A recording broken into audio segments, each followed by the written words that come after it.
Bon, Erev Tov, bonsoir. Donc la thématique qu'on va essayer de développer ensemble a été intitulée Penser sa vie. Alors c'est vrai que c'est très très vaste, hein. Avec un titre comme ça, on peut dire tout ce qu'on a envie.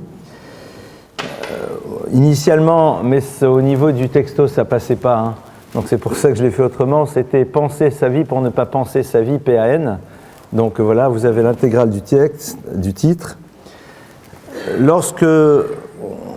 Qu'est-ce qui est à l'origine, au fond, de l'envie que j'avais de développer ce sujet par rapport à la paracha de cette semaine?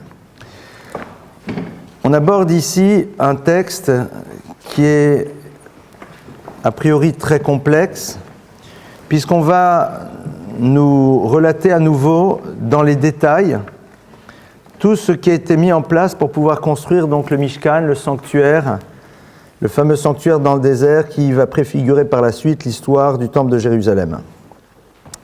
Et donc, on a ici un descriptif de tout ce qu'il fallait amener.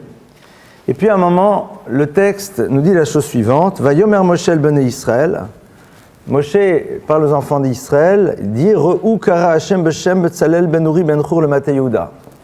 Voilà, regardez, Dieu a appelé par son nom Betzalel, le fils de Uri, le fils de Hur, qui appartient à la tribu de Yehuda. Vayemale oto ruach Elohim bechorma ubidvuna bedat u bechol melacha. Et il l'a littéralement rempli d'Esprit Saint par sa sagesse, sa capacité de comprendre les choses avec finesse, par un savoir, et ce dans tous les domaines. Et il va y avoir encore un long développement qui nous donne un petit peu toutes les capacités qu'a eu Betzalel de pouvoir être celui qui va être l'architecte au fond du Mishkan. Il y a ici, a priori, plusieurs problèmes que l'on retrouve.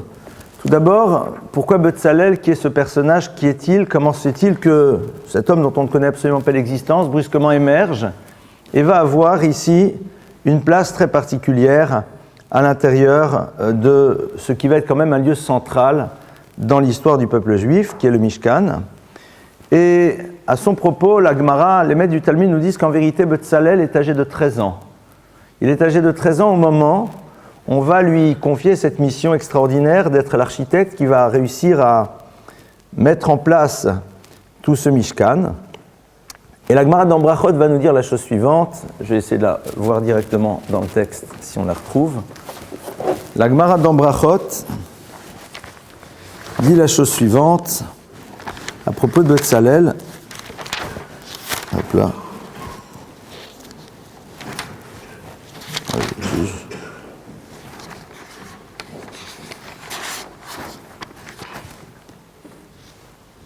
Voilà.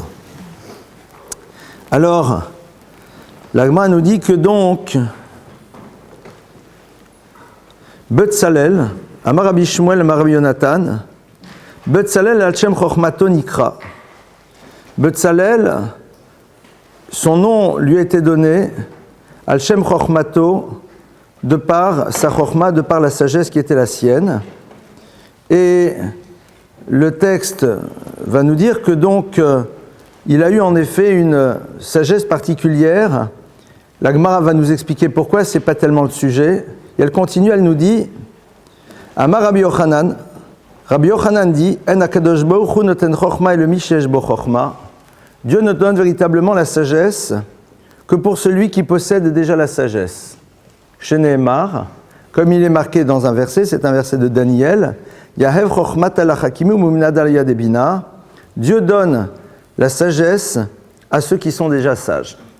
Alors, c'est un peu bizarre cette histoire. On nous dit que Betzalel, il est rempli de chochma, il est rempli de sagesse, c'est très bien. Et le texte nous dit que, en effet, Dieu donne de la sagesse à celui qui l'est déjà. Alors d'où provient cette sagesse originelle? D'où provient en effet cette première chochma? Alors le texte nous dit non, Dieu donne la chochma à celui qui est déjà chacham. Mais cette première chochma, elle vient d'où?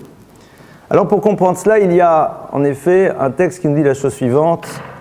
Hakol bidei shamaim chutz mi yirat shamaim vereshit chochma yirat Hashem. Deux enseignements différents. Un qui nous dit que les prémices même de la sagesse, de la chochma qui va être au fond le point de départ de ce qui va nous amener à avoir une réflexion sur comment penser l'existence, Yirat Hashem, c'est vivre dans la conscience de Dieu. Va kol bidei shamaim, et tout provient de Dieu, chutz mi yirat shamaim, justement, sauf cet état de conscience par rapport à Dieu. Alors bien sûr, vous allez dire, serait-ce à dire que penser sa vie, c'est au fond introduire l'idée du divin à l'intérieur de son existence, et si ce sont des notions qui ne nous touchent pas, si ce sont des notions qui ne nous concernent pas, qu'est-ce que la Torah peut nous en dire? Reshit Chochma Yirat Hashem, qui était Betzalel? Betzalel, au fond, c'est une personne qui va avoir des capacités particulières, et ces capacités particulières, il va en avoir conscience, et sur la base de cette conscience, il va se tenir prêt à assumer le rôle et la fonction qui doit être la sienne dans l'histoire. Mais il avait la liberté de ne pas assumer ce rôle. Et au fond, cette chokhma, c'est-à-dire cette capacité de penser son existence, elle commence d'abord par l'acceptation de vouloir vivre véritablement le rôle qui nous est imparti à l'intérieur de l'univers. Je vais vous raconter une histoire qui justement fait appel à ce Betzalel, même si ça aurait pu être un autre personnage. Il y avait un maître qui s'appelait le Rabbi Elchanan Spector, qui un jour est parti aux États-Unis parce qu'il avait besoin de l'aide des Juifs américains pour développer sa yeshiva qui était à l'époque en Pologne. Et il a eu quelques idées intéressantes, entre autres que les gens pouvaient s'associer à l'étude à travers une semaine, à travers un mois, à travers le fait de soutenir juste un jour d'études, et les gens étaient très, très touchés par cela. Et puis le rav de cette communauté, le rav de cette synagogue, entend le discours, et puis à la fin du discours dit « Écoutez, vous savez, de toute façon, l'essentiel c'est de participer ». Et donc, on dit que les gens qui étaient très chauds pour pouvoir s'investir, eh bien, ont tendance à se désinvestir. Le Rav, après, rencontre ce maître, et lui dit « Je me sens un petit peu gêné, j'ai l'impression qu'à travers ma remarque, eh bien, j'ai un petit peu été à l'origine de l'échec. Les gens n'ont plus donné véritablement. » Et le maître le regarde et lui dit « Mais tu sais, j'ai aucun problème avec toi. Aucun problème. » Et lui dit « Imagine que on est dans la situation dans laquelle Dieu vient de dire à Moshe que Betzalel va être celui qui va construire le Mishkan, le sanctuaire. Alors Moshe, il ne sait pas qui est Betzalel. Il ne sait pas, il l'ignore. Il ne sait pas qui est ce monsieur. Alors il va dans le peuple d'Israël, il se tourne, il dit « Vous êtes Betzalel ?» Il dit, « Non, excusez-moi, je ne suis pas Betzalel. Vous êtes Betzalel, je ne suis pas. Vous êtes, je ne suis pas. » Moshe ne peut pas en vouloir à la personne de ne pas être Betzalel. Par contre, ce qui serait dramatique, c'est que lorsqu'il le rencontre et qu'il lui demande s'il s'appelle Betzalel, cette personne ne lui dise pas oui. Et s'il n'est pas capable de lui dire oui, il passe à côté du projet de son existence. Et donc il lui dit « J'ose espérer pour toi que tu ne t'appelles pas Betzalel, parce que si c'était ça son nom, alors quelque part tu es passé à côté de ce que tu devais faire à ce moment de ta vie. » Penser sa vie, comment se disent nos maîtres d'abord? Par la liberté que l'on se donne d'assumer ce que l'on va découvrir au niveau des responsabilités que l'on doit faire exister à l'intérieur de notre existence. Parce que la démarche qui va nous permettre de découvrir ce que doit être notre vie n'a de sens que dans la mesure où on est prêt à assumer ce que cette démarche va faire découvrir chez nous. Et ça, c'est presque le préambule, au fond, à ce que ce texte nous dit. Noten chokhma la chachamim. Si tu veux véritablement avoir cette sagesse qui va te permettre de penser ton existence, et on va essayer de comprendre dans quelques instants comment, il faut qu'il y ait d'abord une première sagesse qui soit présente dans ta vie. C'est laquelle? Cette notion de Yirat Shamaim. Yirat Shamaim, c'est la conscience de Dieu. La conscience de Dieu, sans y intégrer, même si vous le voulez, l'univers du religieux. La conscience de Dieu, c'est-à-dire se poser la question d'un univers avec ou sans projet. De se poser la question de est-ce qu'au fond, je m'inscris à l'intérieur d'une histoire ou pas?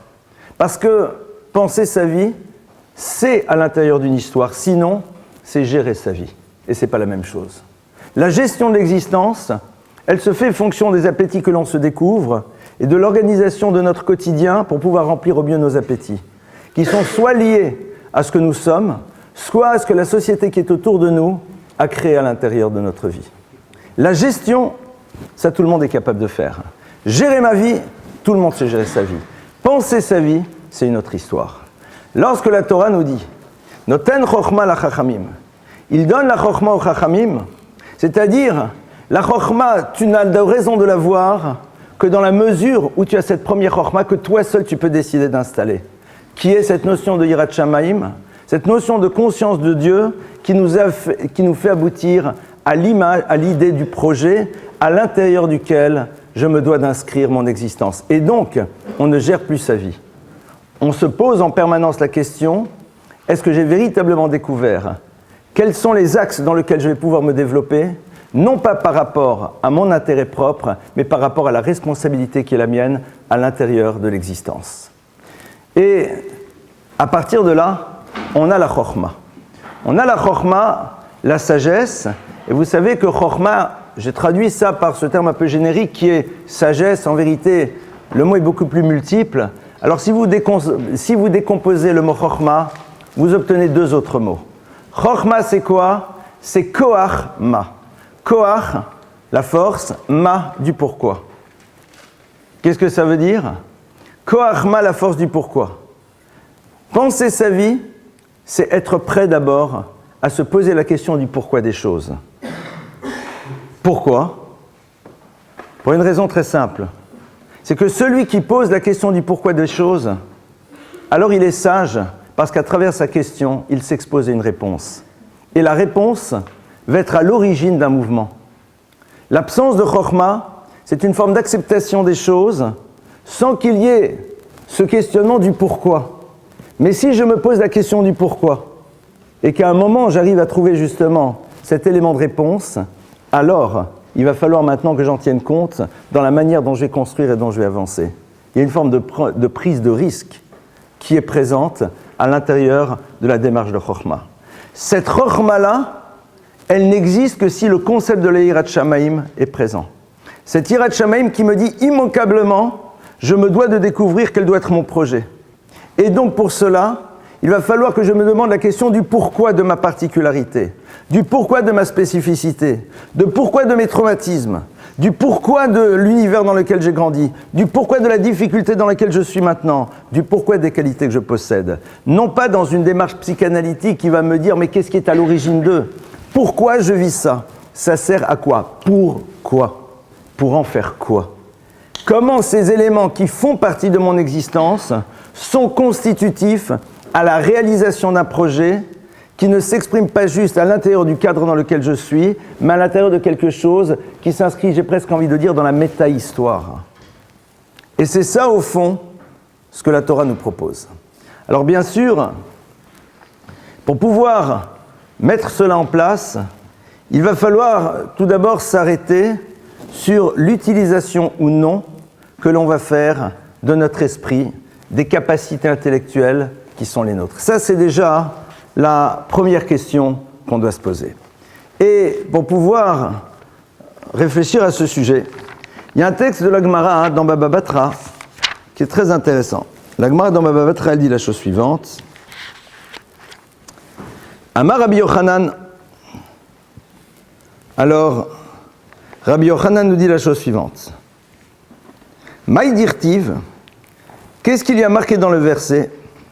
Alken yomru amoshlim, bou cheshbon tibone vetikanen irsichon. C'est un verset qui est un des versets les plus compliqués de la Torah, qui, dans une traduction première, veut dire la chose suivante. Alken yomru amoshlim, c'est la raison pour laquelle vont dire moshlim, ceux qui dominent. Bou cheshbon, allons dans la ville de Cheshbon, tibane vetikanen irsichon, que soit construite et affermie la ville de Sichon. D'où, quoi, quand, comment, de quelle manière, on ne sait pas ce que ça veut dire. Qui esh yatsa me Cheshbon, car un feu sort de la ville de Cheshbon, lehava mikiriat Sifon vatochal har, et elle va venir, et elle va détruire véritablement la ville de Sichon. De quoi il s'agit? C'est quoi? De quoi? C'est un verset quand même un peu surprenant. Et la Gemara nous dit la chose suivante. Alken yomru hamoshlim, c'est la raison pour laquelle diront hamoshlim, moshlim. Le moshel, c'est celui qui a la maîtrise des choses. C'est celui qui domine les choses. Moshel, c'est celui qui à un moment prend le plein pouvoir sur une chose. Elou hamoshlim beyitzrom. Il s'agit de ceux qui ont décidé de prendre les pleins pouvoirs sur les différentes tendances qui les agitent. Ici, on ne parle pas des tendances négatives nécessairement. On parle de celui qui a décidé de prendre le pouvoir sur les tendances qui sont les siennes, quel que soit ce type de tendance. Bohu Cheshbon est celui qui a décidé de faire cela. Alors Bohu Cheshbon, il va, Bohu Venarshov Cheshbono Shel Olam, il dit allons et faisons au fond un calcul au regard de l'univers. Avant d'avancer, il est intéressant de voir que la Gemara nous dit qu'il y a ici un préambule, Moshlim Beyitzram. Quelqu'un qui à un moment décide que tous les différents éléments qui l'agitent, c'est-à-dire l'univers des émotions, l'univers des ressentis, l'univers des pulsions, quelles qu'elles soient, il veut être Moshel. Être Moshel, c'est en avoir une maîtrise pleine et entière. Faire en telle sorte qu'elle soit livrée à quoi ? À sa notion de cheshbon, à sa notion de réflexion. Il ne s'agit d'aucune manière d'annihiler, de faire disparaître ce qui est un élément qui fait partie de nous-mêmes. Il s'agit tout simplement de savoir quelle est sa place et quel est le rôle qu'il va jouer à l'intérieur de mon existence. La Torah considère que chaque élément qui constitue l'être, au niveau de ses traits de caractère, au niveau de ses émotions et de ses ressentis, a sa raison d'existence. Et parfois, sa raison d'existence, c'est le travail que nous devons faire par rapport à lui pour pouvoir soit le développer, soit au contraire pour le maîtriser et le mettre dans le cadre approprié. Mais ce qui est sûr, c'est qu'il a sa raison d'être. Parce que le travail que l'on fait par rapport à cela est un élément qui nous transforme, est un élément qui nous construit. La Gemara nous dit « Al-ken yomwa moshlim ». Voilà comment, au fond, on met en place cet univers dans lequel on va penser son existence et non pas juste gérer son existence. Ça commence d'abord par le choix que l'individu va faire d'être moshel, c'est-à-dire d'être dans la domination. Dominer les éléments et tous ces univers d'émotions qui font partie de lui. Bo venarshov cheshbono shel olam. Allons, ayons une réflexion de cheshbon. Cheshbon, c'est presque une démarche mathématique. Et la Gemara continue, elle nous dit de quoi il s'agit. Il s'agit de hefsed mitzvah keneged schara ou schara avera keneged hefseda. Ce que va nous faire perdre, mitzvah, que je vais traduire pour l'instant par commandement, mais on va voir que c'est quelque chose qui est beaucoup plus large, keneged hefseda, par rapport à ce qu'elle nous fait perdre, ou schar est ce que nous fait perdre, ce que nous fait gagner, pardonnez-moi, une transgression, par rapport à ce que ça nous fait perdre. Alors bien sûr, les gens aiment bien lire ce texte dans une dimension un peu religieuse. Et en effet, on peut la lire aussi de cette manière, c'est-à-dire ce que l'on gagne, ce que l'on perd, en accomplissant ou non la volonté de Dieu. Mais il ne faut pas oublier quand même que la Torah ne nous propose pas une vision comptable de l'existence. Donc on a ici quelque chose d'autre qui se joue. Le texte nous dit « Bo venarshov hefsed usrar ». Hefsed usrar, c'est qu'est-ce que je vais gagner, qu'est-ce que je vais perdre. Et ici, la Gemara nous dit qu'à un moment, l'individu est obligé de se poser la question de l'impact que vont avoir ses actions au niveau de son existence. Mitzvah, c'est quoi ? Mitzvah, vous savez, nous l'avons déjà vu dans un autre cours, veut dire commandement, mais le terme de mitzvah vient de la racine, le tzavot, qui vient lui aussi de la racine tzavta, qui veut dire aller de concert, aller avec. L'univers de la mitzvah, c'est l'univers dans lequel l'individu veut s'inscrire dans un projet avec à ses côtés la présence du divin. La notion de Avera, la transgression, c'est Ma'avir, c'est celui qui met de côté les choses. C'est-à-dire, on est de nouveau dans la même problématique. On n'est plus dans la gestion, on est dans penser. Quand on pense son existence, alors soit on dit « je m'inscris à l'intérieur de l'univers de la mitzvah », c'est-à-dire de l'univers dans lequel ma vie s'inscrit dans un projet dans lequel l'idée du divin est présent, ou alors je suis ma'avir, je mets ça de côté. Ça ne veut pas dire que je n'y crois pas. Ça ne veut pas dire du tout que je n'y crois pas. Ma'avir, c'est-à-dire je passe au-dessus, c'est quelque chose que je n'ai pas envie d'inscrire à l'intérieur d'une démarche dans laquelle je vais réfléchir comment je construis mon existence. C'est un concept, c'est une idée, c'est une notion, mais ce n'est pas quelque chose qui va être présent à l'intérieur de la démarche que je suis en train d'entreprendre.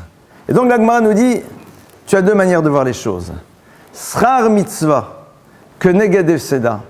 C'est-à-dire, qu'est-ce que va te faire gagner une vie dans laquelle tu inscris cette dimension que Negad Hefseda par rapport à ce que tu vas en perdre. Et là, il y a une forme de raisonnement quand même qui peut nous paraître presque enfantin.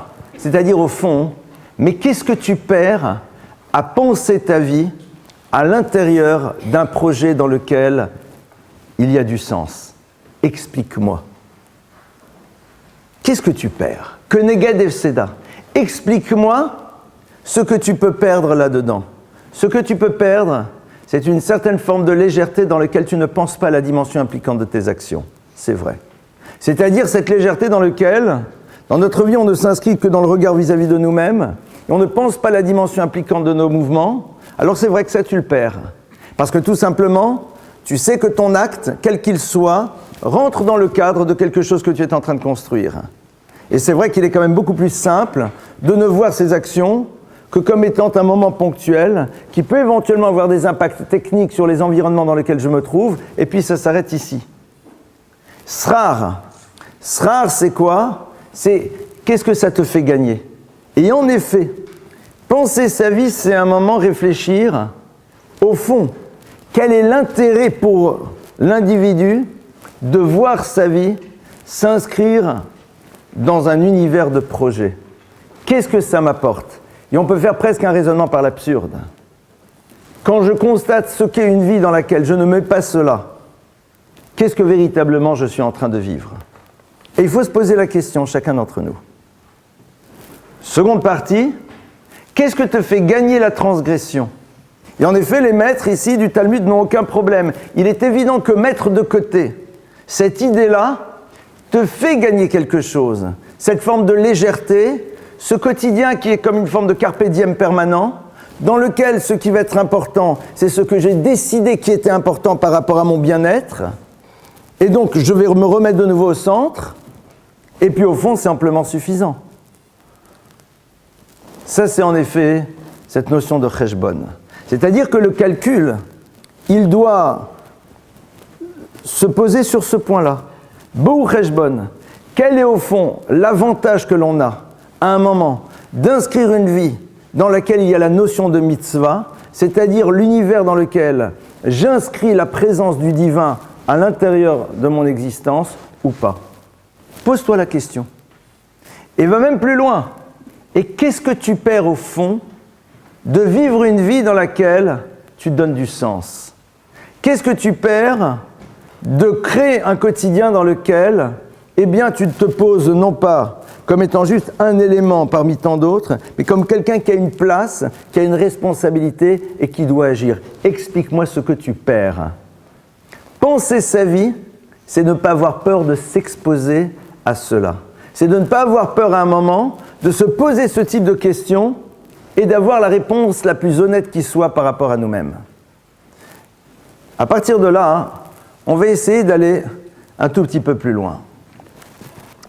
Il y a une Gemara qui dit la chose suivante. C'est pas une Gemara, pardonnez-moi, c'est une Mishnah. La Mishnah nous dit Haneor balayla va'me'aler maderech yechidi u'mefane libo lebatala hareze mitrayev benafsho. Ce qui veut dire celui qui est éveillé la nuit, ou alors qui se trouve un moment dans le chemin tout seul, u'mefane libo lebatala, et qui laisse aller son cœur vers des choses qui sont au fond batel, c'est-à-dire qui n'ont pas véritablement d'importance, il est responsable par rapport à sa propre existence. Qu'est-ce que le texte nous dit? Le texte est en train de nous dire qu'au fond, il y a chez nous quelque chose qui est à l'origine de ce besoin de réfléchir. C'est quoi? Le lève, c'est-à-dire l'univers des ressentis, l'univers des émotions. En effet, la Gemara, de manière saisissante à travers l'utilisation d'un seul terme, est en train de nous montrer que celui qui n'arrive pas à donner du sens à son existence, celui qui n'arrive pas à construire un système, eh bien au bout d'un moment, c'est au niveau du lève, au niveau des ressentis, au niveau des émotions, au niveau de son équilibre psychique que les choses vont se jouer. Amal baderech yuchidi, celui qui en effet est dans des moments de solitude. Et à ces moments-là, cette personne décide de faire en telle sorte de ne point ressentir ce vide qu'il habite, en s'occupant de choses qui sont battelles, c'est-à-dire de choses dont il sait très bien qu'à terme, elles disparaissent, Harezé Mitraïev Benafsho, il est au fond responsable de ce qu'il va ressentir par la suite au plus profond de lui-même. Nous avons tous dans la vie des moments dans lesquels nous pouvons et nous devons être à l'écoute, disent les Chachamim, de comment nous allons, comment nous nous sentons à l'intérieur de nous-mêmes, au niveau du lèvre. Pardonnez-moi, au niveau du cœur. Et ces moments-là, ce sont des cadeaux. Parce que lorsque l'individu arrive à ressentir comment il se sent, alors il se pose la question de ce qui lui manque, ou alors dans quel axe il doit peut-être repenser son existence. Maintenant, notre quotidien souvent nous empêche d'être dans ce type de ressenti. Pourquoi ? Pardonnez-moi, parce que notre quotidien est habité d'énormément de moments dans lesquels nous ne sommes pas à l'écoute de ce que nous sommes en train de ressentir. Il y a sans arrêt autour de nous du bruit, de l'ambiance, de l'agitation, des téléphones qui sonnent, du travail à faire. Et donc, ce ressenti au niveau du lèvre, nous ne nous donnons pas le temps de pouvoir en être à l'écoute. Et puis, il existe des moments dans lesquels, eh bien, même les amis aux États-Unis ne répondent plus à nos messages WhatsApp. On est dans un endroit découvert dans lequel il n'y a pas de couverture, SFR et Bouygues et ce que vous voulez. Donc on est seul dans un univers dans lequel il n'y a rien qui nous empêche à un moment de nous poser la question où j'en suis au niveau de mon lèvre, c'est-à-dire comment je me ressens moi-même, comment je me ressens à l'intérieur de mon existence, comment je me vis. Si à ce moment-là, la personne, au lieu d'utiliser ces moments extraordinaires qui lui sont proposés, me fait Nelibola Batala, va, pardonnez-moi de prendre ce raccourci un peu trivial, va prendre son portable pour revoir pour la énième fois le film qu'elle a téléchargé. C'est-à-dire, ne veut pas se mettre à l'écoute de cela, Harezé Mitraïev Benafsho. Tu ne pourras pas un jour ne pas être responsable de ce qui se passerait au plus profond de toi-même. Penser sa vie, c'est de ne pas avoir peur de s'exposer à ce genre de moments. C'est ne pas avoir peur à un moment de se retrouver face à ce type de questions qui sont des questions de cheshbon, c'est-à-dire des questions de mathématiques presque. Pose-toi une question. Comment tu veux voir ton existence ? Est-ce que c'est la gestion d'une vie ou est-ce que c'est autre chose ? Si c'est la gestion, alors dans ce cas-là, tu as énormément d'éléments à ta disposition pour pouvoir la gérer le mieux au quotidien. Ou alors tu la penses, tu t'inscris dans quelque chose qui est du domaine du projet, tu as cette chokhma, c'est-à-dire cette question du pourquoi qui t'expose une réponse, tu as cette chokhma première qui est de savoir que ta vie, elle s'inscrit à l'intérieur d'une histoire, et dans ce cas-là, les choses, elles sont radicalement différentes. Et c'est vrai que, au passage, il est intéressant de voir que le juif s'est toujours battu pour vivre. C'est intéressant de voir que, même dans les moments les plus dramatiques de notre histoire, les suicides n'étaient pas véritablement présents. Même dans les camps, dans lesquels ils souffraient de 1000 morts, dans lesquels ils n'avaient aucune certitude de ce que serait fait le lendemain, bien sûr qu'il y a eu des gens qui se sont suicidés. Mais au regard de tout le reste, c'était portion infime. Pourquoi ? Pourquoi donner une telle importance à la vie ? Parce que justement, on sait pourquoi on vit. Parce que justement, tant qu'il y a encore un moment de vie, il y a la possibilité de s'inscrire à l'intérieur d'un projet, d'aller jusqu'au bout de quelque chose, de rajouter un élément, qu'il n'y a que moi que je puisse rajouter, il n'y a que moi qui puisse le mettre, il n'y a que moi qui puisse le faire exister. Et donc chaque moment est important. Mais celui qui ne voit sa vie que comme une forme de gestion, pour pouvoir être dans un mieux-être au quotidien, si ce mieux-être commence à disparaître, alors éventuellement on reste plus ou moins au même standing, mais si véritablement les choses régressent, alors au fond, pourquoi vivre ? Et si ce n'est des éléments extérieurs qui nous permettent d'oublier cela, eh bien, la vie n'a plus véritablement de sens. C'est-à-dire que penser sa vie, c'est au fond créer chez l'individu un désir profond de vivre, non pas parce qu'il a peur de la mort, non pas parce qu'il a encore envie de profiter, mais parce qu'il veut vivre pour la vie dans ce qu'elle va pouvoir construire via sa présence, via son histoire. Et c'est évident qu'en pensant sa vie, l'axe il devient radicalement différent. Alors, essayons de réfléchir à nouveau sur cette notion, donc on était relativement rapidement sur, en première partie, Al-Ken Yomru HaMoshlim Bou Cheshbon. Comment est-ce qu'on arrive à ce préambule qui est d'arriver à être Moshel, c'est-à-dire de réussir à un moment à décider d'être Moshel. Parce que c'est-à-dire, qu'est-ce qui amène quelqu'un à se dire, voilà, je décide d'être celui qui va d'abord avoir la maîtrise des différents éléments émotionnels qui font partie de lui-même, et puis à partir de cela, je vais activer en premier lieu ma réflexion. Qu'est-ce qui amène cela dans la tête de quelqu'un? Et c'est là où, en effet, on voit souvent dans le Talmud un concept qui est cette notion de hitlamdout, c'est-à-dire que l'individu doit juste, dans sa vie, apprendre à observer le monde dans lequel il se trouve pour en tirer les enseignements qu'il peut en prendre.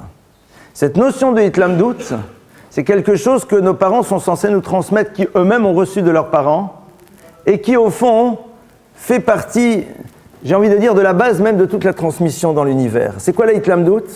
C'est observer le monde qui est autour de nous et en tirer un certain nombre de conséquences, sans rentrer dans l'élaboration d'une pensée complexe. La notion de hitlamdout, c'est quoi? C'est regarder et tirer un constat. Regardons l'histoire, regardons les civilisations qui nous entourent, regardons notre quotidien. Qu'est-ce que les gens recherchent? Qu'est-ce qui est pour eux leur objectif final? Et à quel moment ils inscrivent d'autres notions dans leur vie pour compenser un vide? Mais si ce vide-là, au fond, n'avait pas besoin d'être compensé, auraient-ils inscrit cette réflexion à l'intérieur de leur existence? Juste faisons ce travail de hitlamdout. Autour de nous, chacun autour de nous. Analysons ce qui se passe. Et vous allez trouver quelque chose qui est très intéressant.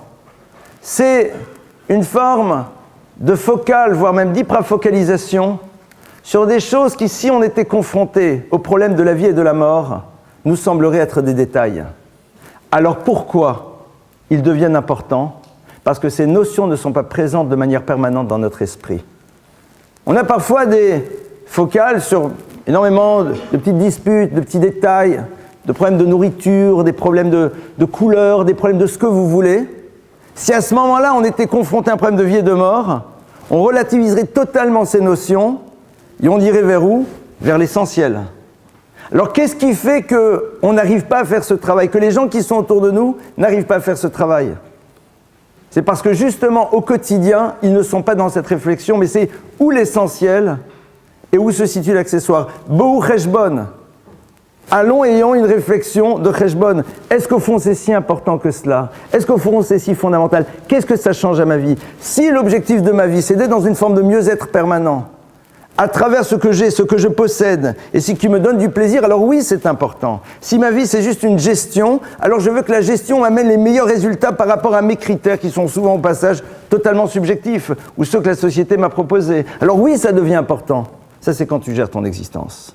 Quand tu penses ta vie, tu dis, mais ce qui est important, c'est ce que je suis en train de construire.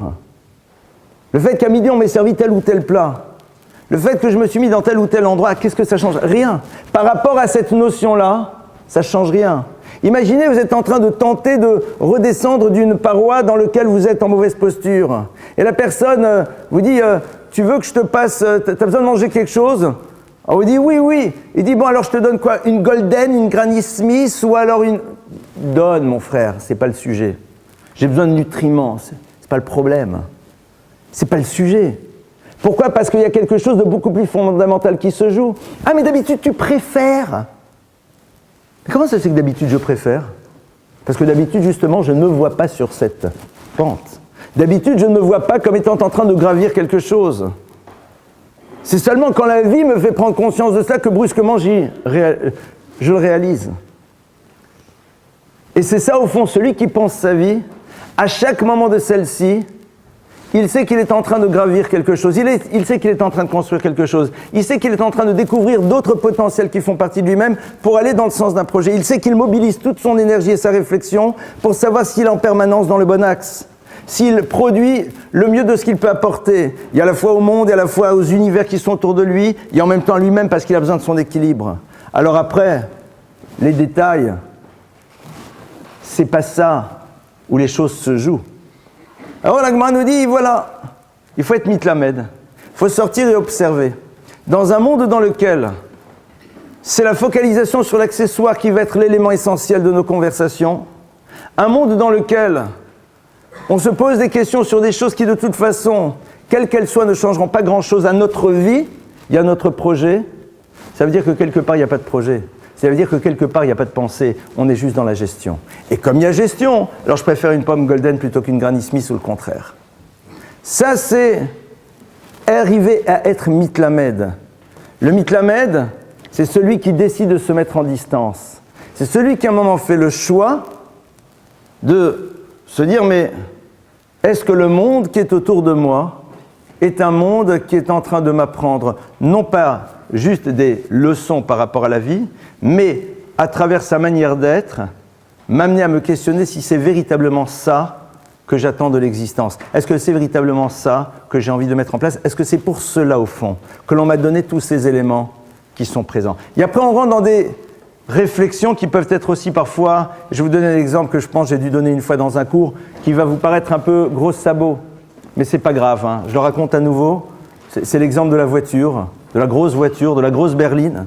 Celui qui ne sait pas ce que c'est une grosse voiture, de celui qui en a donné des clés, et qui découvre, qui à un moment réalise qu'on ouvre une porte, qui rentre, et puis il commence à toucher à tous les boutons.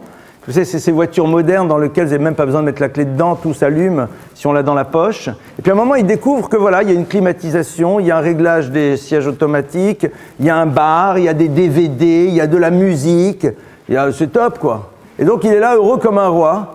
Et donc il va bien connaître exactement tous les détails, comment orienter le mieux la clim et quelle musique il préfère, et le DVD avec le film qui est le machin, et plus du coca et plus du Schweppes, et la position la plus allongée, etc. Le gars, il est dans un nirvana absolu. Au bout d'une heure, le copain revient, il lui dit, nous, c'était bien, il dit, génial. Il dit, t'as été où? Il dit, quoi, t'es où? Il dit, mais t'as été où avec la voiture? Il dit, comment fallait aller quelque part? Fallait aller quelque part. C'est-à-dire, ce moment-là, mais était extrêmement agréable. J'ai vécu en effet un moment extrêmement enrichissant. Je me suis senti bien. Et voire même, il y avait de la lecture. Il y avait d'autres choses qui en effet ont été sympathiques, mais... Et next, c'est-à-dire tous ces éléments-là qui ne sont que des éléments qui vont te faciliter éventuellement ton chemin, peuvent se retourner contre toi parce qu'en te focalisant sur eux, ils te prennent la totalité de tes énergies et ne te laissent plus le temps de réfléchir au fond si véritablement tu veux t'inscrire à l'intérieur d'une histoire. Et ça, pardonnez-moi de prendre cet exemple que j'en conviens, on aimerait que ça soit un peu plus philo, ça ne me dérange pas, qui est un petit peu gros sabot.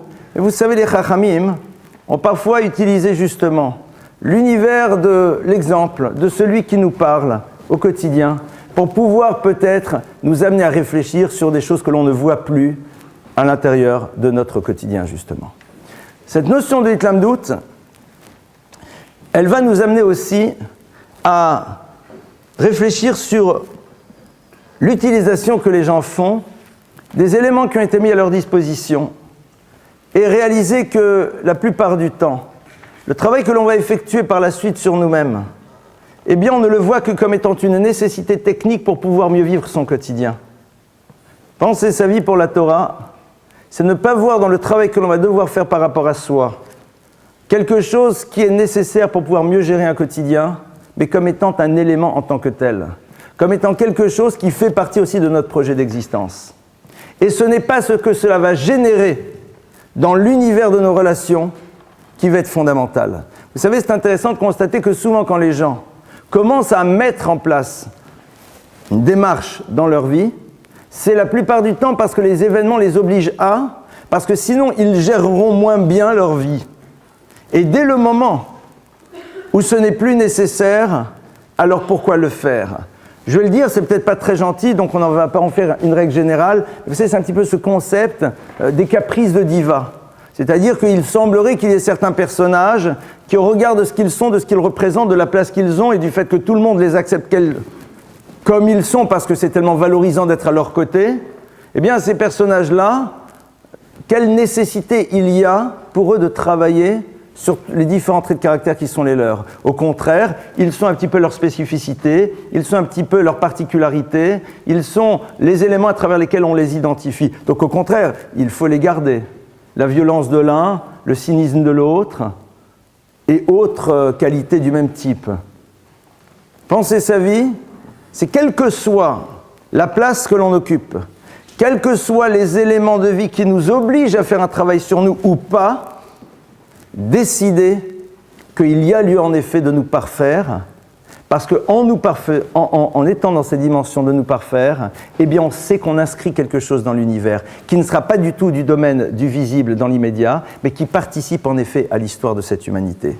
Et vous savez, c'est très intéressant, parce que cette réflexion-là que la Torah a élaborée depuis tellement de temps, c'est celle que l'on retrouve parfois dans l'univers des familles dans lequel on va expliquer à des parents que même s'ils ne voient pas l'intérêt pour eux de faire un travail sur un certain type de traits de caractère, le fait de le faire va pouvoir donner cette force à leurs propres enfants, d'effectuer ce travail parce que eux, dans leur réussite scolaire, ils ont besoin de faire ce travail sur eux-mêmes.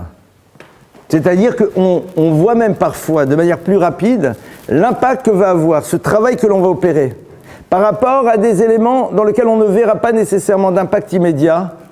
Néanmoins, c'est ce qu'on appelle être à l'intérieur de son projet d'existence. Ça, penser sa vie, c'est en effet être prêt à accepter cela. C'est-à-dire à rentrer dans un monde dans lequel il y a par rapport à ceux qui sont autour de nous quelque chose d'irrationnel, parce que ce que je suis en train de faire n'amène pas de résultats visibles et tangibles, donc quel est mon intérêt? Mais si je ne suis pas dans mon intérêt, dans la gestion de mon existence, alors les choses sont radicalement différentes. C'est ça aussi qui va nous amener à assumer le rôle et la responsabilité que l'on a en tant que clan Israël, en tant que peuple juif dans l'histoire. C'est-à-dire qu'au niveau collectif, c'est aussi à un moment se dire ce que nous devons remplir comme rôle dans l'histoire, nous devons de le vivre. Et si nous nous arrêtons sur la meilleure gestion de notre existence en tant que peuple, alors surtout, allons et délitons-nous complètement, faisons tout pour que notre particularité disparaisse, ne gardons en tête que nos recettes de cuisine et arrêtons-nous là. Comme ça, au moins, la gestion de notre quotidien sera quand même beaucoup plus facile. On a tenté le coup en Allemagne dans les années 30, on s'en est pris dans la figure, on nous a dit, même si tu veux, tu peux pas. Mais why not? Ou alors d'être là et d'assumer. D'être là, d'assumer au niveau collectif, au niveau individuel. Au niveau collectif comme au niveau individuel. Et c'est sûr que ça peut commencer de manière ultra concrète tout à l'heure, demain matin. Comme on a vu penser sa vie, ça va donc d'abord savoir est-ce que c'est une gestion ou pas? Est-ce que je m'inscris dans quelque chose ou pas? Est-ce que le mouvement que je dois opérer dans mon existence est là juste parce qu'il va produire des résultats visibles et tangibles dont je vais pouvoir tirer un bénéfice? Ou est-ce que je sais qu'en effet, ils vont être à l'intérieur du projet de l'univers? Et les maîtres de la Chassidoute expliquent quelque chose d'absolument fabuleux. Ils disent que l'homme doit savoir que chaque mouvement qu'il va opérer, et ce mouvement, il l'opère non pas parce qu'il en voit la nécessité immédiate, mais parce qu'il sait qu'il va devoir être moshel, être dans la maîtrise totale de lui-même, qu'il va devoir en effet être dans le raffinement au niveau de ses différents traits de caractère.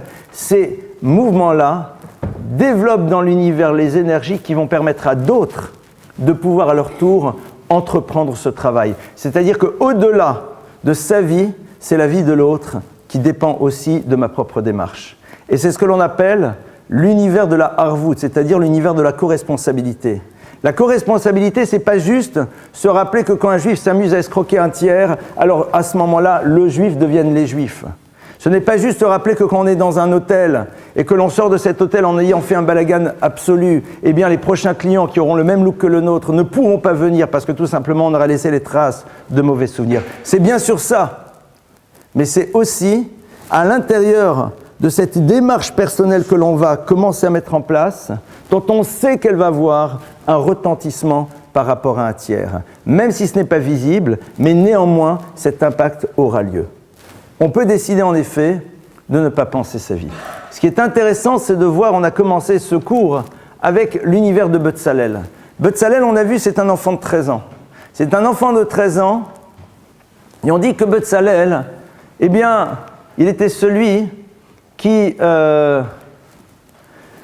connaissait, je vais le traduire de cette manière, l'ADN des lettres de l'alphabet hébraïque. Puisque dans la tradition de la Kabbale, on considère que l'univers a été créé par la parole et que la parole, c'est au fond une succession de phonèmes, de sons qui eux-mêmes se retrouvent à travers les différentes lettres de l'alphabet hébraïque. Ça veut dire quoi que Betzalel savait ça? Est-ce que véritablement il le savait? Comment il le savait? Betzalel était celui qui, au fond, est le prototype de la capacité que l'on a tous de savoir cela et d'en tirer des conséquences. Betzalel, c'est l'adulte. Betzalel, c'est celui qui maintenant est rentré dans l'univers de l'adulte. Et rentrer dans l'univers de l'adulte, c'est avoir conscience que chaque élément que je prononce, que chaque chose que je fais, eh bien s'inscrit à l'intérieur d'un projet global. C'est ça, au fond, qui va faire que Betzalel, il va être celui qui va. Et comme on l'a vu dans la fameuse histoire de tout à l'heure, on a la liberté de refuser d'être Betzalel. On a la liberté de refuser de jouer le rôle qui nous est imparti. Ça, c'est au fond ce qui est proposé à chacun d'entre nous. Chacun d'entre nous a cette possibilité de ressentir qu'il se passe des choses dans sa vie parce qu'il est dans la gestion de son existence. Mais dans ce cas-là, ce que je lui souhaite, c'est d'arriver à bien surdimensionner les choses pour que ça occupe véritablement de la place et avoir en permanence des équipements qui sont prêts pour être sûr que les moments de silence seront meublés de ce qui est nécessaire pour ne pas avoir cette notion du lève, cette notion du cœur, c'est-à-dire ressenti au niveau de son équilibre psychique qui va brusquement émerger. Il est intéressant de voir que, et plus particulièrement dans le peuple juif, bon nombre de philosophies d'Extrême-Orient ont eu énormément de succès. Pourquoi? Parce que c'est au fond une démarche dans laquelle l'individu inscrit une certaine forme de spiritualité, mais qui ne crée pas une responsabilité au niveau cosmique. Il y a en effet ici des éléments qui vont lui permettre de vivre une forme de mieux-être, mais au fond, en tant que responsabilité, en tant qu'obligation de chaque instant, les choses ne sont pas présentes. C'est pour ça que la notion de Dieu, en tout cas, je parle ici du bouddhisme par exemple, n'est pas là. Parce que ça veut dire que j'ai une place, et j'ai une responsabilité, et j'ai une obligation. Et c'est cela, au fond, qui va être la conséquence de penser sa vie. Voilà quelques points de départ de réflexion sur ce sujet, qui, comme vous avez pu le voir, est relativement vaste. Alors bien sûr, la place maintenant est à vos questions, pour soit approfondir, soit débattre. On a un bon quart d'heure pour faire cela. Oui. 2, si déjà.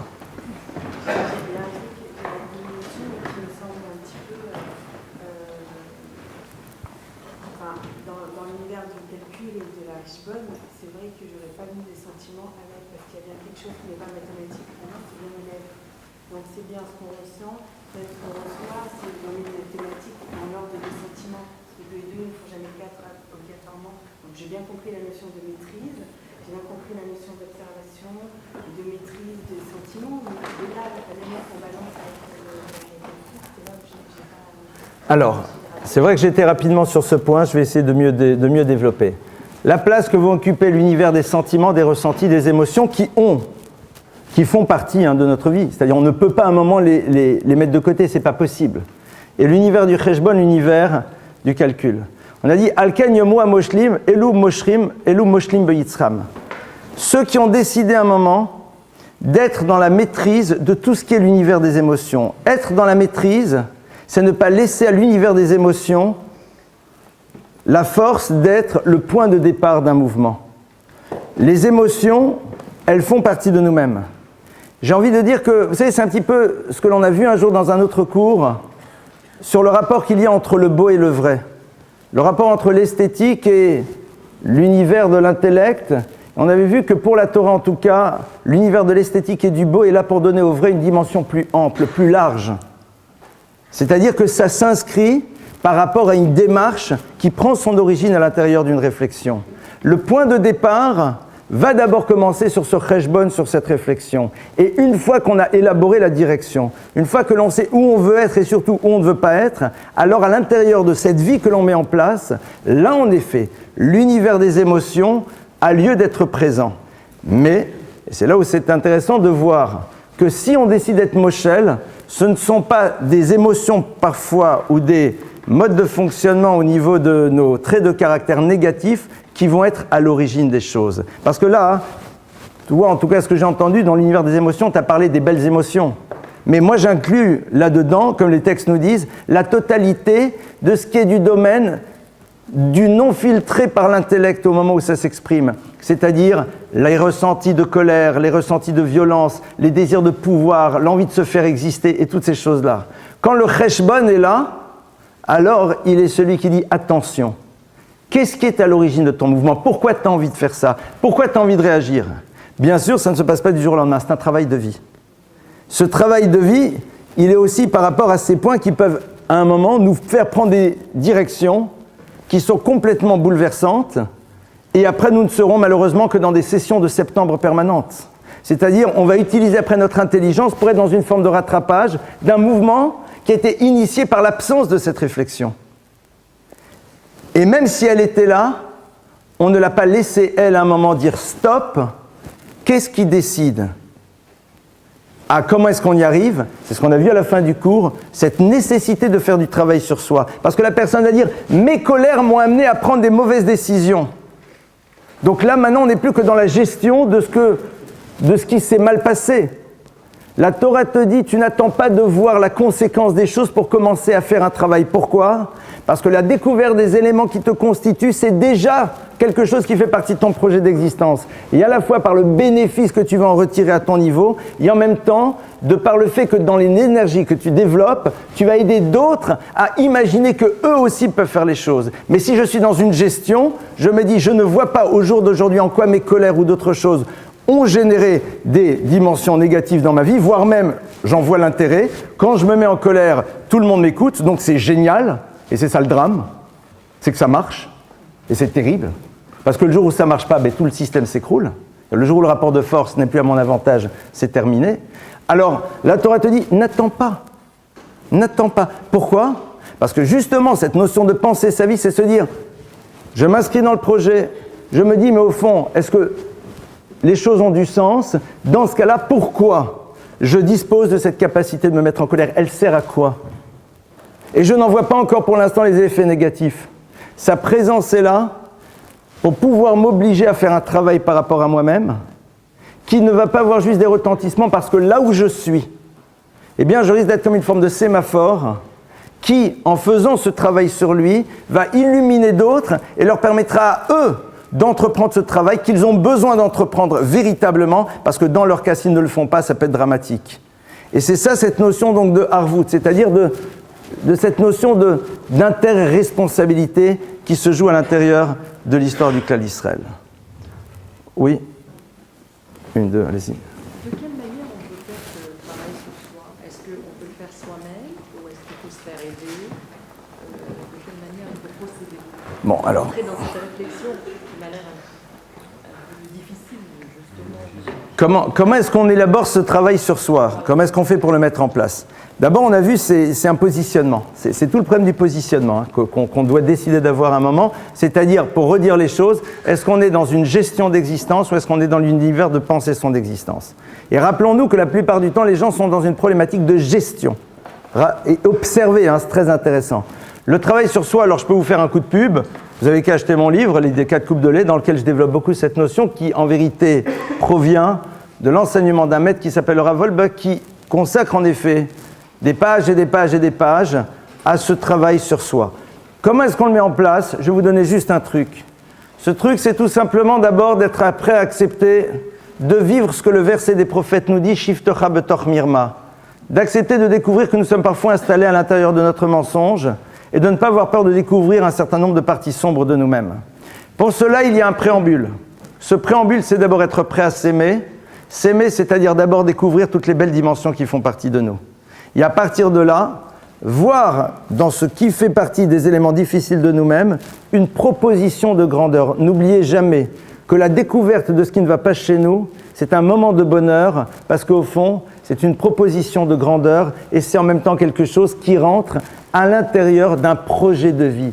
Travailler sur les éléments négatifs, ce n'est pas réparer ce qui ne va pas, c'est au contraire élaborer quelque chose. La plupart du temps, les gens voient dans le travail sur ce qui ne va pas comme une forme de nécessité pour ne pas que ça se passe mal. Et la Torah ne te dit pas du tout. Si ces éléments font partie de ton patrimoine génétique spirituel, ils sont arrivés via une histoire familiale, ce que tu veux, où ils étaient déjà inscrits à l'intérieur de toi au moment de ta conception. Maintenant, ils sont là. La finalité, c'est d'élaborer une démarche de travail qui, même si elle n'a pas besoin concrètement de produire des effets parce que tu n'es pas dans un environnement dans lequel c'est nécessaire, ce n'est pas grave. C'est pour ça que même la diva, c'est pour ça que même la personne qui a priori n'aurait pas besoin de faire ce travail, le fera, parce que justement, elle sait que ce n'est peut-être pas nécessairement que pour elle, mais c'est pour pouvoir éclairer les univers qui sont autour d'elle. Oui.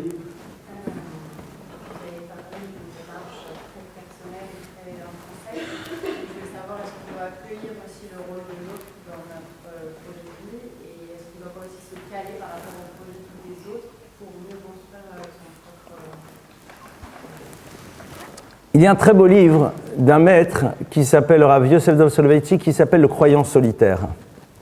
Et dans le titre, je pense, se retrouve une partie de la réponse. Il y a en effet une certaine forme de solitude à l'intérieur de la construction d'un projet. L'autre va être celui qui se retrouvera à nos côtés pour nous aider à dynamiser ce projet qu'on a décidé de mettre en place. Mais il n'est pas, pardonnez-moi, et c'est de cette manière-là seulement qu'il est partie prenante. Sinon, on rentre dans un univers de dépendance. C'est pour ça que même dans le couple, on dit que 1 plus 1 font 2. Pourquoi 1 plus 1 font 2 ? Parce que si 1 plus 1 font 1, alors ça veut dire que j'ai perdu mon projet. Et tu as perdu ton projet. Et donc, quelque part, ce qui s'est passé antérieurement ne veut rien dire.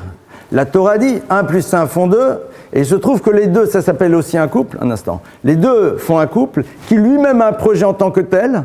C'est-à-dire qu'il y a une histoire qui s'appelle couple qui a un projet, mais à l'intérieur de cette histoire qui s'appelle couple qui a son projet maintenant, et l'histoire commence, il y a aussi un à droite, une à gauche, une à gauche, une à droite, un à gauche, et chacun d'entre eux continue à avoir son propre projet, qui va bien sûr pouvoir être dynamisé par la présence de l'autre qui lui donnera les énergies qui lui permettront d'aller plus loin. La présence affective va permettre en effet de pouvoir rentabiliser nos énergies, non pas pour apaiser nos manques, mais au contraire pour aller plus haut. Ça, c'est génial. Et c'est en cela où l'autre participe de mon projet, parce que me donnant ce dont j'ai besoin pour pouvoir utiliser le mieux possible les énergies qui sont présentes à l'intérieur de moi. Tant que l'autre n'était pas là, mes énergies, je les utilisais aussi pour apaiser un manque. Maintenant que le manque est comblé, les énergies sont toujours présentes, et c'est pour aller vers quoi ? C'est intéressant d'ailleurs de voir que souvent les gens, quand ils se retrouvent dans un univers de couple, comme par hasard, eh bien, ils oublient qu'ils ont eux-mêmes, maintenant au contraire, une dynamique nouvelle à inscrire dans leur propre projet. Parce que l'autre me nourrissant, je n'ai plus besoin d'utiliser mes énergies pour trouver mon équilibre. Donc c'est génial, ces énergies, elles sont là pour aller plus haut. C'est pour cela que normalement, on est censé grandir 2 fois plus. Pourquoi ? Non pas qu'on est devenu plus intelligent, mais parce que tout simplement on dispose maintenant d'énergies qui n'ont plus besoin d'être utilisées pour d'autres éléments. Et c'est en cela où en effet l'autre a sa place. Maintenant bien sûr que l'autre va être parfois celui qui va nous faire découvrir des éléments sur lesquels on doit travailler sur nous-mêmes, parce qu'on n'a pas été capable encore de les voir par soi-même, parce qu'on n'a pas fait encore cette notion de cheshbon, c'est vrai, c'est pas grave. L'autre peut être le point de départ de la découverte d'un élément sur lequel on va devoir faire un travail. Pourquoi pas ? Mais l'idée, c'est de ne pas attendre sa présence. Parce que si c'est sa présence qui a fait émerger la nécessité du travail, donc c'est qu'on s'est confronté à un moment ou à un autre à un échec ou à une difficulté. Et donc on va être d'abord dans un univers de réparation. Alors, pourquoi pas ? Mais c'est dommage d'utiliser à nouveau ces énergies pour ça, quoi. Oui ? C'est un peu aussi par rapport à cette question. Si on parle d'un principe que chaque être humain, c'est un monde à lui tout seul,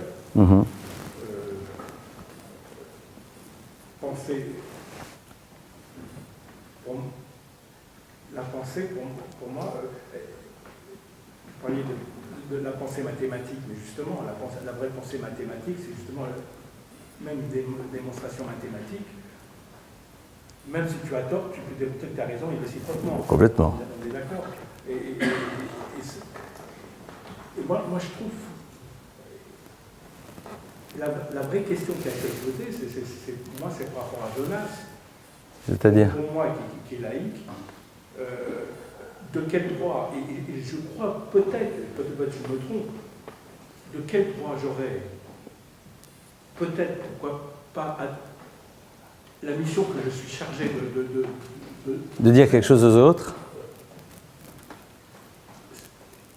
Est-ce que, de quel droit ça a une telle, c'est une telle humilité de Jonas que pour moi, c'est ça, il a vraiment une démonstration scientifique. Parce que de quel droit d'un monde X à un monde Z, je vais vous démontrer que moi j'ai raison.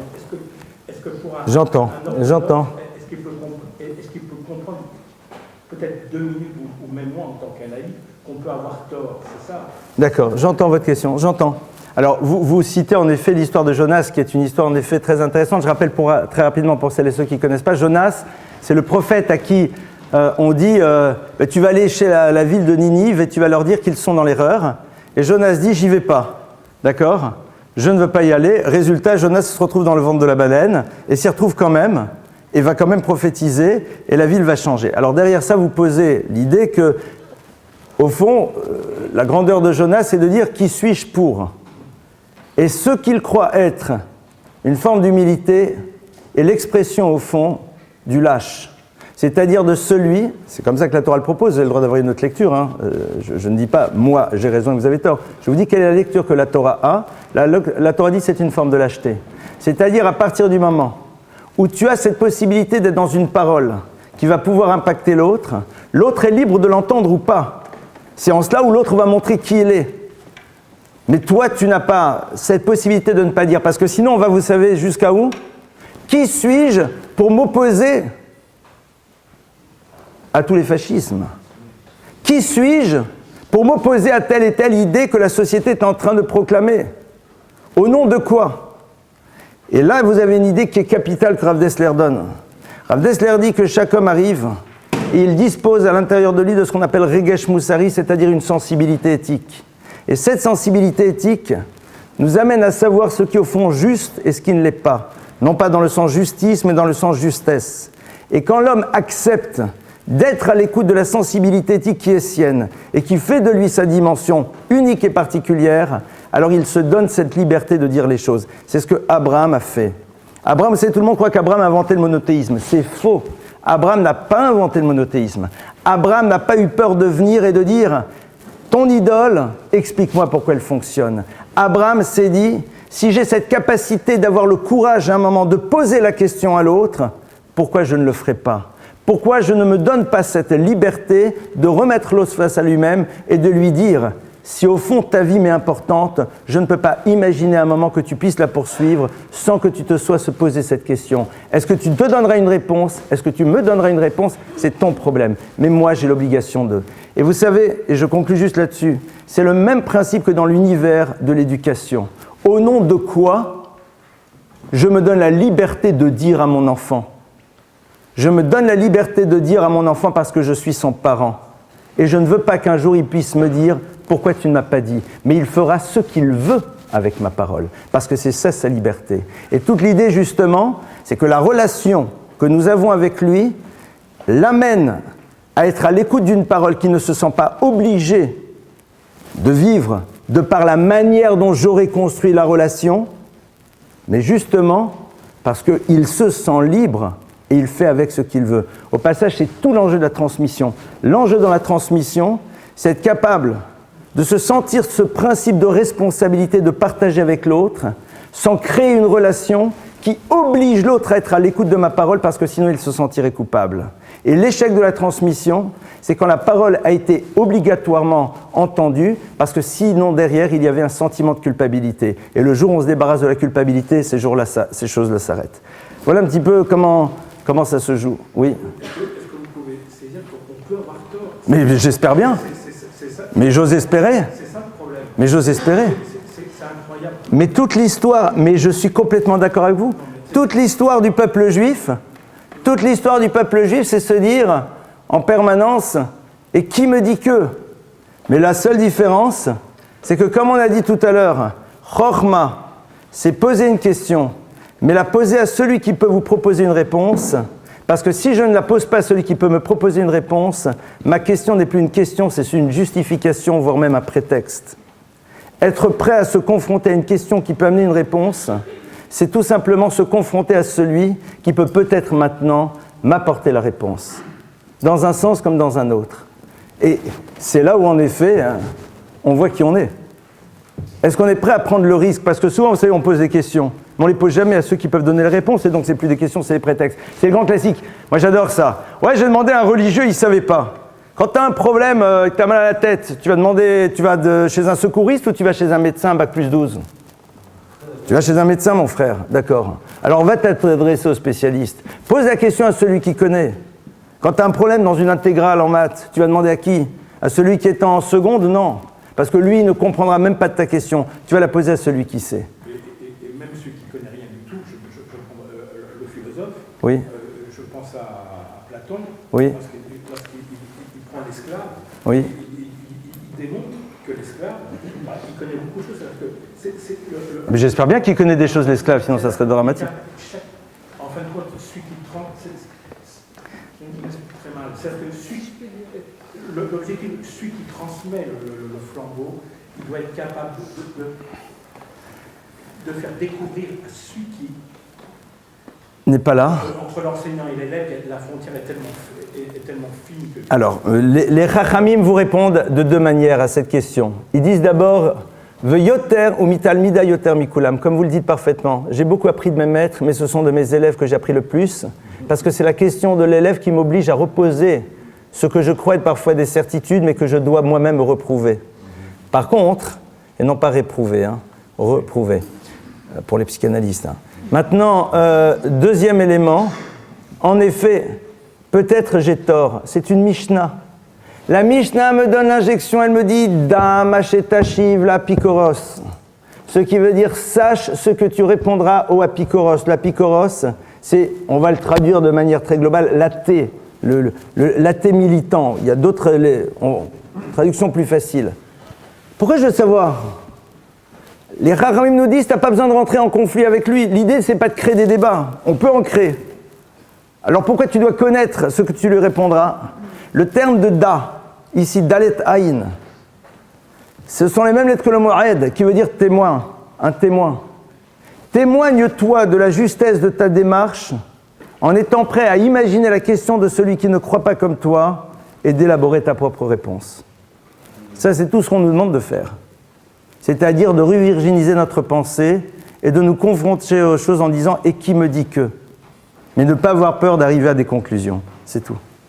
Oui. Ce que je voulais dire, juste dans le prolongement de ce qu'il dit, oui.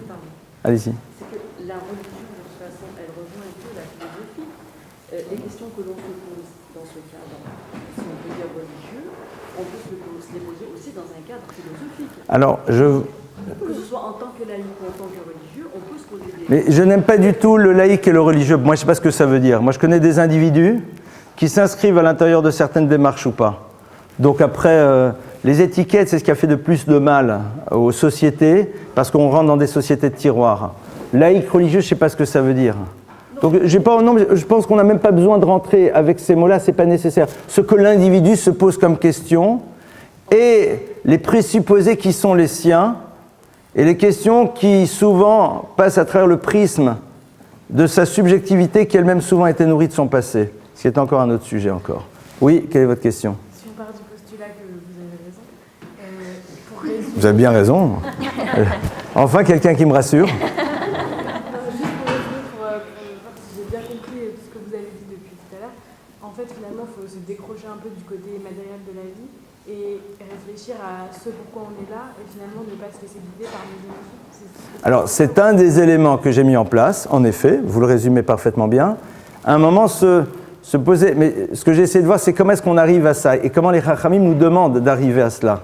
Mais à un moment, en effet, vous savez, les maîtres, le Ramchal, Rabbi Moshe Chaim Luzzatto l'a résumé en 4 mots, ce que je viens de dire.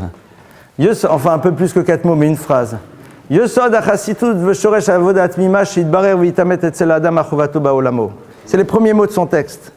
Il dit que la base même de pouvoir véritablement remplir et agir dans le monde, c'est Yitbarer, que les choses soient connues de la manière la plus fine qui soit. V'itamet est de la manière la plus vraie, machovato, quelle est son obligation ba'olamo dans son univers. 4 termes qui sont très intéressants. Birour. Birour, c'est quoi ? La notion de borer, c'est quelqu'un qui trie. C'est-à-dire quelqu'un qui est capable de faire de la distinction fine entre les différents éléments. Donc quelqu'un d'abord qui n'a pas peur à un moment de regarder les choses avec finesse, veitamet, et qui n'ait pas peur de se confronter au domaine de ce qui est vrai, et qu'il se pose à ce moment-là la question, ma chovato, quelle est son obligation be'olamo dans son univers, c'est-à-dire d'être dans une forme de personnalisation dans lequel je me dis, mais chovati, mon obligation à moi personnellement, je. Be'olami, dans mon univers à moi. Mon univers, c'est mon histoire. C'est pas juste mon cadre géographique. C'est mon histoire, mon père, ma mère, mes grands-parents, les traumatismes, tout le reste. Ma chovati. Moi qui arrive à cet instant de l'histoire, avec tous les éléments qui font partie de mon passé, et ce que je suis, ma chovati. La notion de chov, quelle est mon obligation? Et c'est vrai que si on n'est pas prêt, comme on l'a vu, à se poser la question, alors on est dans l'univers de la gestion. On est tous dans l'univers de la gestion, on a tous un projet de vie. Mais ce projet... On aspire à des choses et on se bat pour... Et l'univers du projet de vie, il a été élaboré en fonction de critères qui ont été posés par... Et c'est là où la question, elle se pose. Et c'est pour ça qu'à un moment, on est arrivé à l'univers de l'observation et des focales qui se font sur des choses qui, même si elles ont une valeur, ne sont que des détails si on était confronté au problème de savoir comment je raccroche ma prise pour arriver là. Alors, à part la vie, il n'y a rien qui importe. Non, mais en fait, j'ai du mal à... En fait, il faut vivre comme si on était un ensemble et pas une personne. Il ne faut pas réfléchir. Au contraire, si vous ne vivez pas comme si vous êtes un être unique, alors vous ne pouvez pas vous inscrire dans le projet global. Parce que le projet global, il a besoin de l'être unique que vous êtes, qui n'a jamais existé, qui n'existera jamais après vous, et qui justement en a totalement conscience et qui arrive d'exprimer la totalité de lui-même dans cet univers. C'est au contraire un regard avant tout sur soi, machovati be'olami, pour moi je personnellement, avec toute mon histoire. On n'est pas du tout dans l'univers du je n'existe pas, peace and love, les chaînes d'amour et je... Non, rien du tout. Chovater be'olamer, ça peut être justement de t'enfermer pendant 10 ans et de te mettre à étudier pour pouvoir faire irradier l'univers dans lequel tu te trouves, de la totalité soit de ton savoir, soit leur donner à eux les énergies du vouloir savoir. Ça peut être ça. C'est pour ça que j'ai fait très attention à ne jamais aborder le problème de l'altérité, c'est-à-dire de celui qui dit « j'ai une place à remplir dans l'humanité en donnant aux autres, aux pauvres, aux bienfaiteurs, là où vous voulez ». Non, rien du tout. C'est peut-être aussi ça, mais c'est peut-être pas du tout ça. Et l'idée, c'est que justement, si toi tu peux générer ça, et que tu décides d'aller remplir des écuelles au fin fond de l'histoire, eh bien même si dans les journaux on t'applaudira, on te dira « mais c'est pas pour ça qu'on t'a demandé de venir ici ». Et ça, il faut mettre donc de côté ce qui est applaudissable. Il faut mettre de côté ce que les autres disent et définissent comme étant les bonnes choses à faire. Et dire « Chovati be'olami », mon obligation dans mon univers. Et savoir à un moment être à la découverte des éléments particuliers, géniaux qui font partie de nous-mêmes, accepter notre génialité, accepter les points qui ne vont pas comme étant des points sur lesquels on doit faire un travail, même si ce n'est pas nécessaire par rapport à un quotidien, parce que le quotidien se passe malgré tout fort bien. Et à partir de là, savoir qu'à un moment, immanquablement, on s'inscrira à l'intérieur du projet. Et ça, c'est un autre cours qui est comment gérer les différentes étapes de l'existence. Oui ? Je trouve que dans le mouvement d'introspection que vous préconisez, parce que finalement c'est un peu ça, il y a un danger dans le sens où il faut des bases narcissiques extrêmement solides parce qu'il s'agit de se confronter à nos propres failles. Et dans la confrontation à nos propres failles, on entend la cohabitation avec nos problématiques inconscientes, avec nos conflits refoulés. C'est extrêmement dangereux parce que je pense que certaines personnes n'ont pas forcément les armes pour affronter ça et ça peut créer des moments de décompensation. Mais alors là, j'exagère un peu, mais en tout cas, ça peut être extrêmement dangereux. Et je pense que les bases narcissiques sont fondamentales et malheureusement, pas tout le monde n'est capable justement d'avoir des bases narcissiques assez solides pour faire ce Alors, votre question est excellente. Alors, la première réponse rapide, c'est acheter mon livre. La seconde, non, c'est pas de la pub. Hein. Je l'amène jamais, ce soir, j'en ai amené. Mais non. Mais de nouveau, c'est un enseignement de Rabbeinu Yona. C'est un enseignement de Rabbeinu Yona. Rabbeinu Yona, ceux qui viennent pour la première fois, rassurez-vous, ça se fait une fois à peu près tous les 8 mois et encore. Donc, Rabbeinu Yona de Gérone, contemporain de Maïmonide, donc 12e siècle, nous dit que Tsarir sheyeda malato, Tsarir adam sheyeda erko veyakir malato. Et on va conclure avec ça, sinon on peut rester encore très longtemps. Il dit, avant de commencer toute démarche sur lui-même, l'homme doit être yodea erko ou makir ma'alato. C'est très intéressant de voir parce que c'est que les maîtres ne s'amusent pas à utiliser un langage comme ça. On va traduire. Yeda, il est le savoir erko de sa valeur, veut yakir et il a la connaissance ma'alato de ses grandeurs. La notion de yodia, c'est le terme que la Torah utilise lorsqu'elle parle de la relation intime entre l'homme et la femme.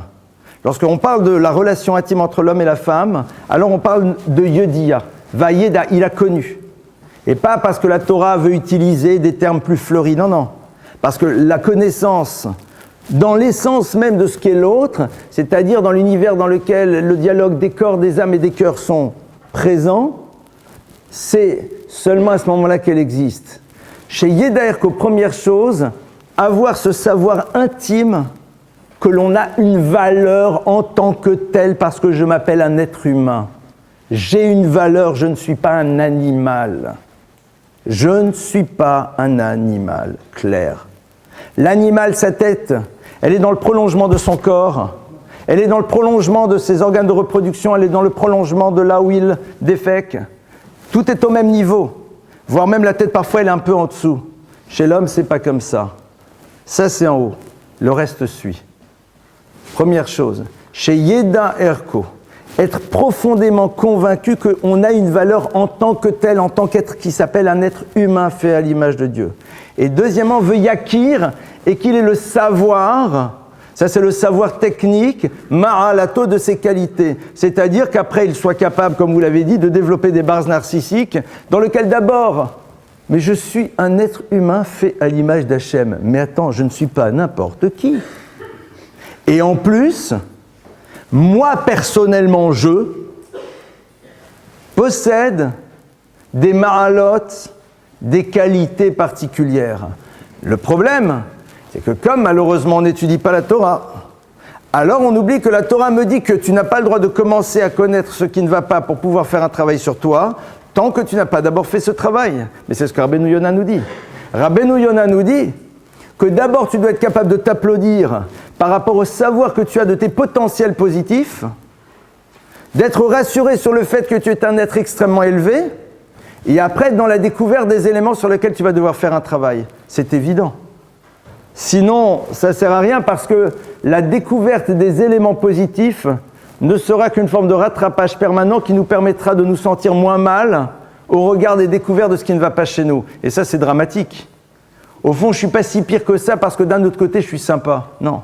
Tu es super sympa, tu es quelqu'un d'extraordinaire. Maintenant, il y a un point qui ne va pas. Mais il y a d'abord ça. Ma carte d'identité, elle commence d'abord à exister par le savoir de ces éléments grands qui me constituent en tant qu'individu. Et c'est vrai que souvent, on ne les connaît pas, soit parce que nos parents ont oublié de nous l'apprendre, soit parce qu'on considère que comme c'est facile, ça ne s'appelle pas une qualité. Et ça, c'est un drame. Il y a des personnes qui disent « je n'ai pas de qualité ». Pourquoi ? Parce que comme leurs qualités font partie de leur facilité, donc elles ne les identifient pas comme étant des qualités. Mais c'est d'un ridicule absolu. Ça s'appelle une qualité, tu as le sens de l'ordre. Mais c'est inné, j'adore. Ouais, mais c'est une qualité, oui, très bien. One. J'adore écouter, tu as la capacité d'écoute, c'est une qualité. Deux. Après, je ne sais pas si je sais compter deux en anglais. Vous comprenez ? Etc. Donc, bon, vous voyez qu'en tout cas, il y a une base de réflexion très large. On va arrêter ici.